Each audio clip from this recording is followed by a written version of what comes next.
for episode number 2. Got the handy dandy glycerol here. I know what I said about having a bunch of energy drinks at home and using that as my but man, dude, it just doesn't work very good.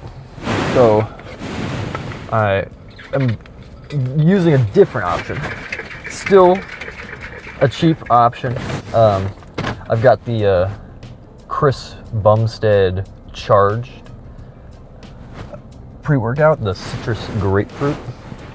I have never tried it. I've never actually tried his charged stuff either, so we'll see how that works. But if it's like anything else he's made, it's probably pretty good. I walked out the gate this morning to the apartment complex, and holy shit, dude, 5 cats awaited my arrival. They love their treats, even at 5 in the morning. But yeah, today on the agenda is chest, shoulders, and triceps. I call it a shoulder day, but really, like my back and bicep days are also a little bit of shoulders. I do some. I didn't record it yesterday or 2 days ago, but I do upright rows, and mainly because I want to work my upper traps, but it also gives me a little bit extra shoulder work because the shoulders are so small that, I mean, they recover quickly. You can train them more often, and there are certain parts of the shoulder that I feel like are really undertrained. Obviously the front delt is going to be very overtrained. Most people are doing a bunch of presses. I mean, I don't really isolate my front delt as of right now. But your side delt is going to be the most important part of your shoulder. The best way to do side delt training is just any kind of lat raise. Nowadays it's becoming kind of popular to do the cable lat raise. I've done that. I actually did it for quite a while. I'm not sure if I love it more than just your average dumbbell lat raise. I feel like, again, I'm not really liking doing one arm at a time. There are ways you can do it multiple arms at a time, but since I'm at a public gym, it's not exactly efficient for anyone to be just hogging 2 cable machines at once. Oh, that is an interesting flavor. Oh. Whoa. Okay. It's not bad. It was just not what I was expecting at all. Oh, cool. I'll have to chug that in a second. But yeah, it is 5 o'clock. As the cool kids say, it is 5 o'clock somewhere. Except we are not drinking. Maybe when we're 250 and lean, we'll drink. But until then, it's 5 o'clock a.m. Chest day includes, today I'm going to be doing some incline Smith machine press, if I can get the Smith machine. I hope I'm getting there early enough to where maybe there's not a ton of people, but it's Phoenix, Arizona. So not only are there tons of people here, it's also a super trendy place to work out. So we'll see about getting the Smith machine. After that, I will usually do a shoulder press. I know some people don't like shoulder press. Will Tennyson loves shoulder press. Jeff Nippard hates shoulder press. It's just kind of, he doesn't hate it, but it doesn't work as well for him as it does for a guy like Will, according to that one video they posted. I like to imagine that It works really well for me. It's kind of what I've always used to grow my shoulders, and I really don't feel like I have the most underdeveloped shoulders of all time. We're still getting there, but it's really, it could be worse, especially with my side delts. I feel like my side delts aren't lagging behind because I only do shoulder press. I don't only use shoulder press, but after that, after shoulder press, we're gonna move on to some tricep pull downs. I like the ropes. You know, not that I'm a super science kind of guy, but I can just see the tricep getting more stretched with the ropes as opposed to the bar. I've used the bar. It makes basically no difference. But I also like that I can fully extend on the way down too. That's kind of important to me. But yeah, after that, it's the workout kind of flows because I'll just do some pec deck. We do lat raises. We'll do a ton of sets. Lots of sets in regards to lat raises. And then we'll do one more variation of a tricep isolation movement. And I mean, after that, we call it quits. In terms of cardio, like I said, I've just been doing some running in the evenings. I went for a run yesterday. Dude, holy shit. After legs, running the day before, for the first time, I haven't ran seriously since I was in high school. And I'm a second year grad student. It sucked last night. It was awful. But it was, you know, it's one of those things where you kind of just have to keep doing it until it doesn't suck anymore. 2 weeks. In 2 weeks, it will be no big deal. And so, yeah, that's kind of my plan for cardio tonight. I work a 10-hour shift at GNC today. Gonna try to use that to my advantage. Maybe do a lot of, video editing, getting stuff uploaded. But I'm also gonna try to get in 20,000 steps while I'm there, because we have a chair, and if I'm not careful, which a lot of times I'm not, I will just sit in that chair for 10 hours, stand up, and go home. And I look at my step counter, it says 8,000, and then I feel sad. So we're gonna try to not let that happen as best we can. So I'm gonna just challenge myself to do 20,000 today, just walking around the store. 10 hours, that's plenty of time. It's also enough time to get done with all this other stuff I kind of want to do. So yeah, we'll see. But anyway, let's just get this shit rolling. Oh. Cool. I feel like every lifter knows what they should be doing and knows what they shouldn't be doing. Incline Smith machine is something that I feel like guys know they should be doing it.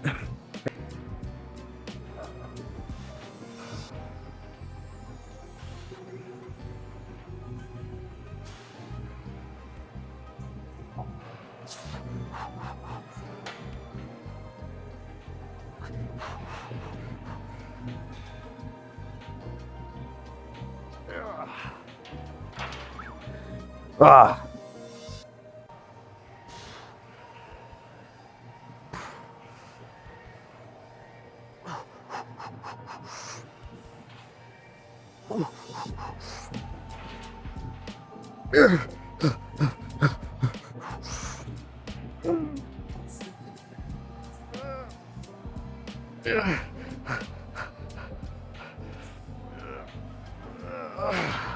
Oh my gosh. A lot of weightlifting is dependent on how an exercise makes you feel. I don't really feel this one at all in my upper chest or my front delt. I feel it a lot in my side delt, hence why I do it. I feel like it just works for me that way. It's not gonna work for everybody. Let's do it. Oh.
One more.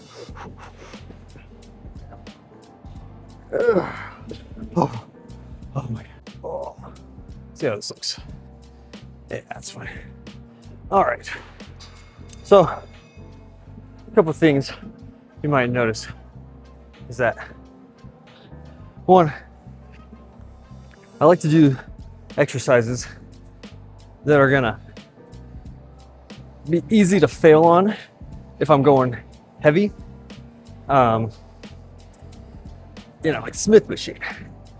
You can't really go to failure on a free weight compound movement like a, you know, bench press or squat. You just really can't do it. It's because it's dangerous. You can. You just, unless you have a spotter, you have to wiggle your way out.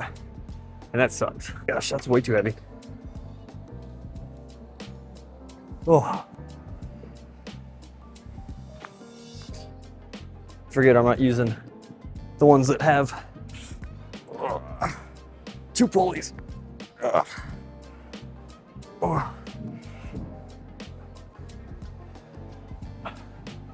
Oh. Yeah, when the machine, I had a guy at Northwestern one time teach me, he said, if the weight is moving the same distance that you are pulling it, you are pulling all of the weight.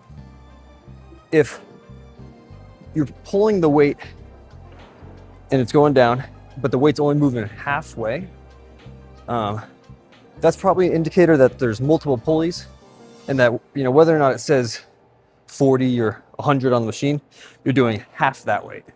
And then so forth, you know, if there's like 4 pulleys. But, oh.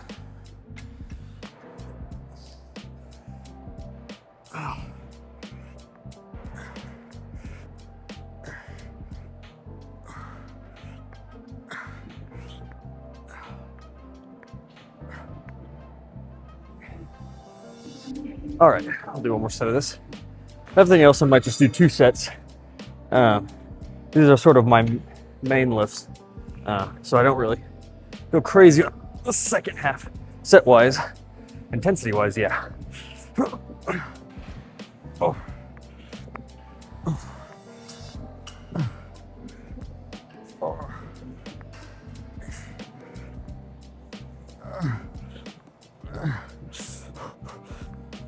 Oh my God. Oh. Ow. As long as you're not forcing the weight at like a moment where the weight switches directions, that's where there's the most force on the muscle, and you're probably more likely to injure yourself, is when you're going down and let's say you switch directions like that. If you're thrusting that as hard as you can, it's not a good idea. People go back and grab, and then they just pull as hard as they can to get the weight going.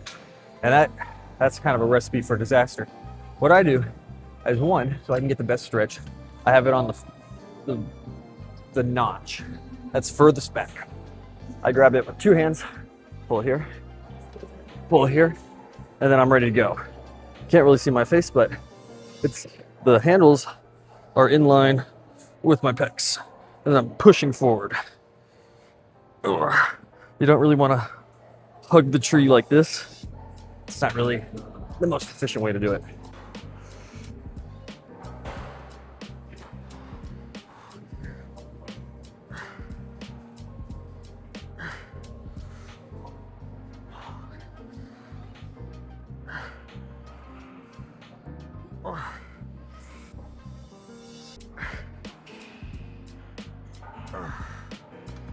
Oh. Let's see.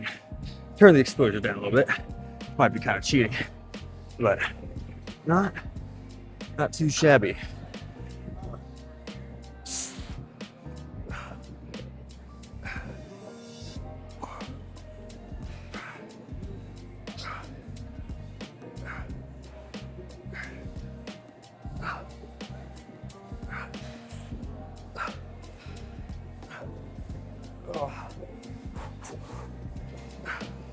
Oh, yeah.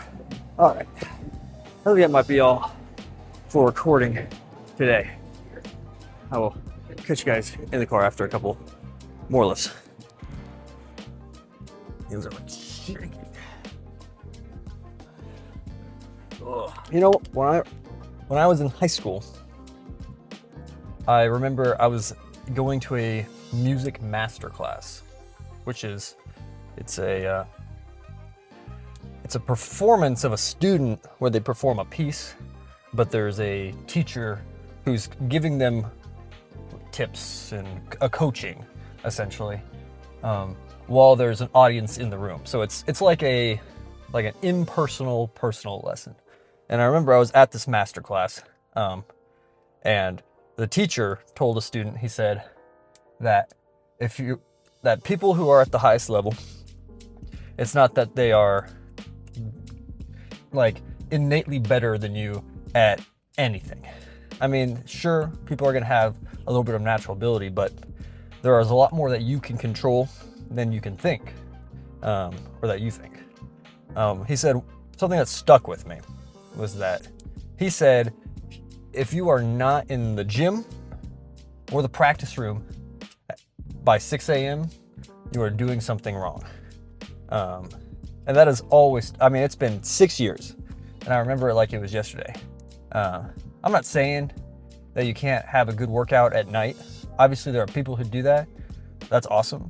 But there's something about getting up and fighting the urge to sleep in, and then doing something that's difficult right at the start of the day that honestly makes me more productive throughout the day. Obviously, you can't go crazy every day, you know, otherwise you're going to hurt yourself or you're going to get burned out. But I think it's still a good idea to try to get some stuff done as early as possible, because then you kind of have this snowball effect of, wow, I did something today. Now I can do something else, you know, and you can just keep it going. The second you lay down in bed or you take a period where you're like, all right, it's break time. Nothing wrong with breaks, but an hour-long break, that's going to set you back. At that point, it's like you might as well sleep an extra hour and go to the gym an hour later if it's going to be that bad. But not to say you can't sleep in. I mean, I'm probably going to, tomorrow I don't work and I don't sleep, or I don't work and I don't have to do anything right away. It's my rest day. Otherwise, you know, I'm not on the roids, so I can't work out every day. I don't recover that fast. But so I'm probably going to sleep in a little bit. But if I'm going to sleep in, I'll sleep until 7. You know, I'll get maybe a little bit more than 8 hours of sleep. But then I'm up and I'm in the practice room. Anyway, rant aside, I'm picking at this thing like it's nobody's business. I've got 2 things. If you were questioning whether or not I was a Sam Sulik fan, this should answer that question pretty quick. What I've got is a dextrose shake, 30 grams, and an MRE protein shake like yesterday. Dude, hold on. There we go. They don't make it super easy to take off, now do they?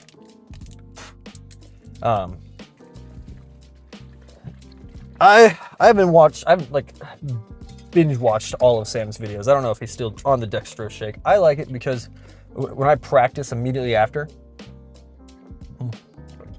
it gives me a little bit more control. I feel like my muscles aren't just shaking the whole time I'm trying to play. It also tastes pretty good. I don't mix this shit in with that. How he did that is beyond me. That's some hardcore stuff. Now, not everybody can get these. I got these at GNC. They were 90 cents a bottle, so I got 12 of them for like $11. I think that's a pretty good deal, you know. Tastes like trash. I mean, it's awful. Oh, honestly, I think mixing it in with that might make it taste better. Then I got the salted caramel. And it's like 40 grams of lactose-free protein. It doesn't say anything on here about it being whey. All it says protein blend, but it's all like plant-based protein. I talked about this yesterday, but does not taste very good. All the other flavors got sold out, so.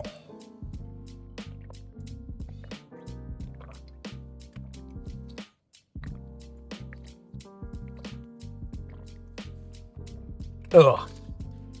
Yeah, not great. But if it helps me recover a little bit quicker, then I'll do it. Okay. Yeah, so I got a call yesterday from my boss. I work another job at the music building where I'm doing like music events. It's super fun. But he called me, and school's not in session right now, but he needs help moving pianos. And I told him, I was like, well, because it was a trade-off. I told him I need to use the performance hall to record some excerpts. Can I do that? Because the hall's not taken. He calls me, and I'm like, oh, fuck. He said, what time did you use the hall? And I'm like, at night? And he's like, okay, you can use the hall, but you have to do something for me. And I was like, what? He's like, tomorrow I need your help moving pianos. And I was like, what time? He said, 8:30 a.m. Fuck. I mean, it's not a big deal. I mean, it's 6:24 right now. So I've got plenty of time to practice. But, you know, I start work at 10 to go to GNC. And I work that till 8 p.m., which means if I want to practice again, I got to practice at like 8:30. That kind of sucks.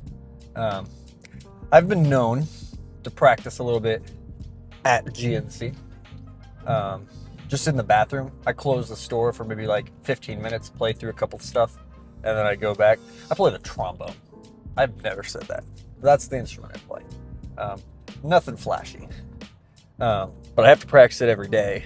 Otherwise it falls behind. You know, it's like weightlifting, you know. You can't take too long of a break, otherwise you're gonna start to lose progress. Except with, you know, fine motion, fine like motor activity, like music, it goes away a little bit quicker. At least for me. I know people who can take weeks off and they come back and they sound pretty good, but not me. I take a couple days off, it's painful to come back.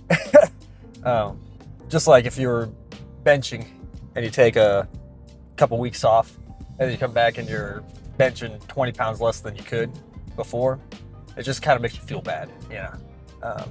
But anyway, the lift today was not that bad. I got kind of warmed up. I think the incline bench kind of took me by surprise. Again, it's something that I know I should be doing rather than something I've been doing super consistently in the past. I'm trying to add it in. What I'm trying to do, I do a 6-day split because I like to be in the gym most of the week. I'll do bench press and more flat stuff and more free weight stuff on like the first day of the week, my first chest, tricep, shoulder day. And then the second day of the week, when I'm a little bit more tired, I'll do like Smith machine. Because the thing is, with the Smith machine, it's a little bit easier to move the weight around because you've got the guides. You don't have to worry about like, you know, smaller muscle groups, keeping everything balanced. So it's a little bit easier. I also do, you know, like the heavy bench compound movements on like the first day because it's after a rest day. So I feel extra fresh. Yeah.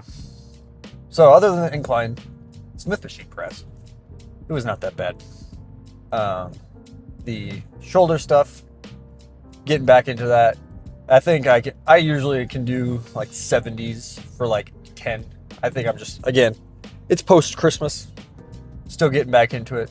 But it's, I'd rather go a little bit too heavy than go too light, and then be like, shit, I could have done heavier weight for almost the same amount of reps. And then after what did I do last? I did the lat raises. After lat raises, I did a couple more sets of that.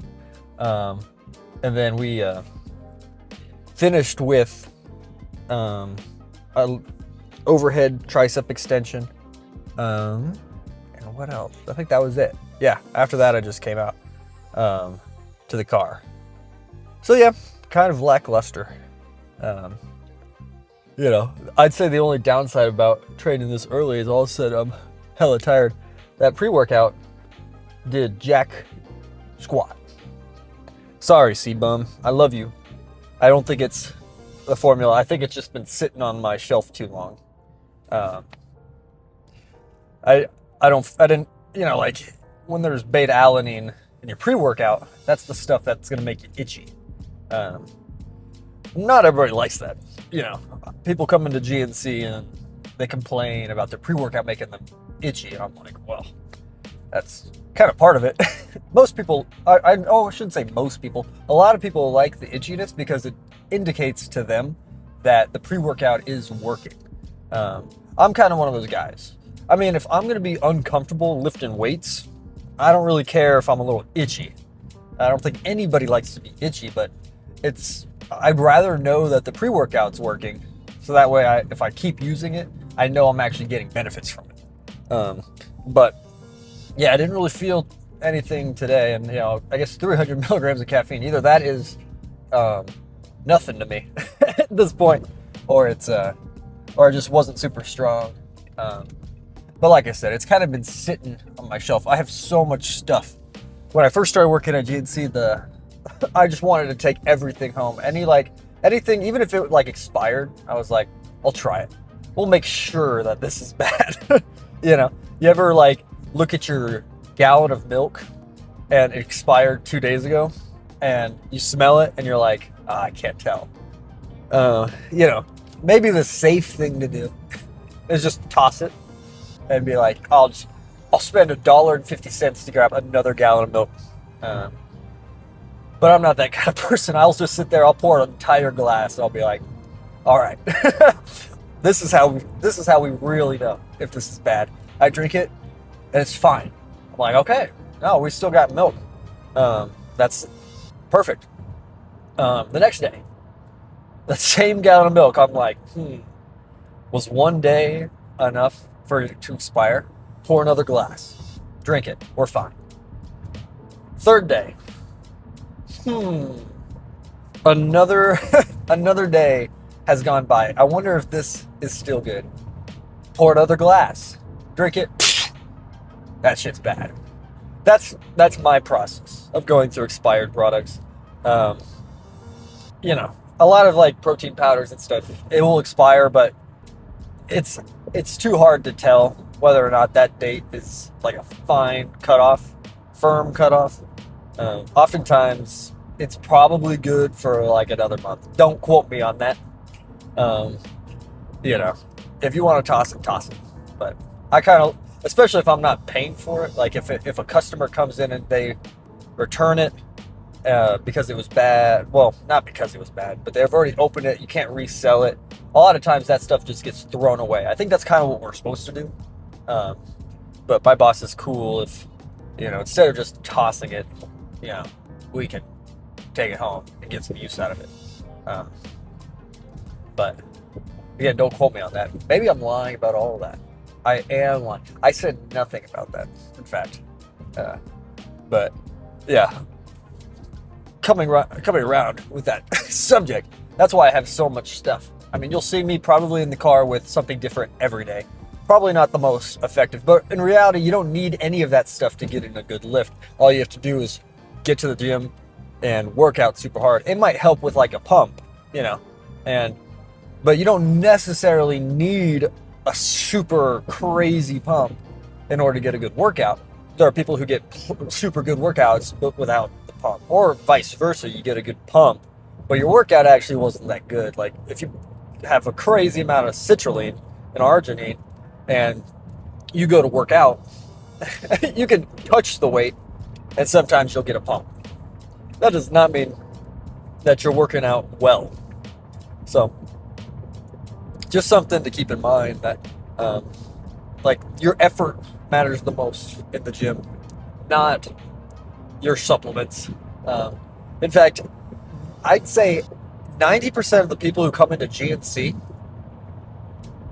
they ask me about weight loss, and I tell them that supplements are probably the last thing you need in order to lose weight. The reason being, because if you have, a scoop of protein powder, that's high protein, that might fill you up, but it's also quite a few calories. So if you instead of drinking your calories, ate like 100 calories worth of chicken, that's probably going to be pretty good protein as well, and it's going to fill you up instead of just having to be hungry, an hour later. That's no good. That's why sometimes it's hard to stick to a diet, just hunger. So you have to find ways to curb your hunger. And sure, protein powder might be good for somebody who, like, again, 90% of the people, I'm like, this is a supplement shop. It's not an essential shop. Supplementing the other things that you're eating with things that you might be missing out on. 90% of the people don't need them. 10% of the people are like truck drivers. How many truck drivers have I suggested, like, they have a really long drive and they can't stop for fast food, but they get hungry towards like the end of their drive. I suggest a protein shake to curb that hunger, or if it's early in the morning or like early afternoon, an energy drink. Some kind of caffeine, a caffeine pill works fine. Caffeine's also going to be an appetite suppressant, so that can also work to curb your hunger if you just need a small amount of time that will keep you from eating a calorie-dense, low-volume meal, like fast food. If you're going to go eat like chicken nuggets at McDonald's, that's going to be a lot of calories. I mean, actually, there's quite a bit of protein in that. What's a better example? I don't know. Something, you know what I'm talking about. Like if you go to Cane's and get a Caniac combo because you're hungry and you have an hour left of your drive before you could have, say, eaten your meal prep or cooked your own food, that hour, that's what I would suggest. Something that's going to suppress your appetite a little bit. Instead of eating, 3,000 calories with a Caniac combo. Oh, Caniac combo. That shit's good. But you can't lose weight eating the Caniac combo a couple times a week. You just can't do it. It's hard. I've tried. But anyway, second rant aside, I think that might be it for today. I might show you guys me just spam pacing around GNC. I think that could be kind of funny. And yeah, maybe the cats might have another cameo. I hope you guys like the opening scene. I got a little creative, so yeah, we'll see. Anyway, it is grind o'clock, post-workout grind, and I will see you guys tomorrow. No workout tomorrow. Yes, run. Run's going to happen every day. Cardio is going to happen every day. Diet's going to happen every day. I'm not doing like cheat meals on Sunday. I mean, it's just not worth it to me. Might as well stick to diet and have the progress happen faster. But yeah, no workout tomorrow. Rest day. But I still might record a couple things. We'll see. Maybe it might be kind of interesting to go through the kind of stuff I'm eating. I don't know. There's so many other YouTubers you can watch on how to have a perfect diet. I mean, I've watched them, but just because you watch something and you learn something doesn't mean you can explain it. I'll say when you can explain something really well, that's when you know it well. So maybe using that logic, it would be good to go through my diet. Even though nobody's watching these, this is more for me. But explaining why I do, because if I find gaps in my knowledge, if I'm eating something and I'm like, I don't know why I'm eating that, it might be a good idea to reevaluate what I'm eating and for what purpose. I'm trying to think of anything off the top of my head. I'm like, why would I eat that? So far, everything kind of makes sense. So yeah, maybe that'll be the plan for tomorrow. But till then, maybe I won't even post. We'll see. All right. I will catch y'all in the next one.